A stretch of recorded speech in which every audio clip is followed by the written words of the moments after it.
12 ज्योतिर्लिंगाच्या दर्शनाचे फायदे। चला तर मित्रांनो, ह्या व्हिडिओमध्ये आज आपण सांगणार आहोत। त्याआधी तुम्ही चॅनलवर नवे असाल तर चॅनलला सबस्क्राइब नक्की करा आणि व्हिडिओ शेवटपर्यंत नक्की पहा। नंबर 1, केदारनाथ। केदारनाथ ज्योतिर्लिंगाच्या दर्शनाने मोक्ष मिळेल। नंतर महाकालेश्वर। महाकालेश्वर ज्योतिर्लिंगाच्या दर्शनाने सर्व भीतीपासून मुक्तता मिळते।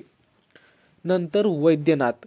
वैद्यनाथ ज्योतिर्लिंगाच्या दर्शनाने सर्व प्रकारच्या रोगांपासून मुक्तता मिळते। नंतर काशी विश्वनाथ। काशी विश्वनाथ ज्योतिर्लिंगाच्या दर्शनाने सर्व कर्मांपासून मुक्तता मिळते। नंतर त्र्यंबकेश्वर। त्र्यंबकेश्वर ज्योतिर्लिंगाच्या दर्शनाने सर्व इच्छा पूर्ण होतात। नंतर सोमनाथ। सोमनाथ ज्योतिर्लिंगाच्या दर्शनाने संपत्ती आणि शांती मिळते। नंतर घृष्णेश्वर। घृष्णेश्वर ज्योतिर्लिंगाच्या दर्शनाने समृद्धी मिळते।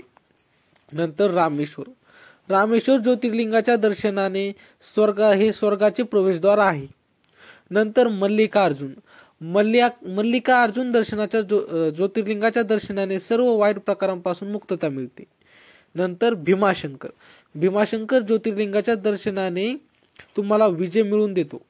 नंतर ओमकारेश्वर। ओमकारेश्वर ज्योतिर्लिंगाच्या दर्शनाने आराम आणि शांती देते। नंतर नागेश्वर। नागेश्वर ज्योतिर्लिंगाच्या दर्शनाने तुमच्या सर्व पापांचा नाश होतो।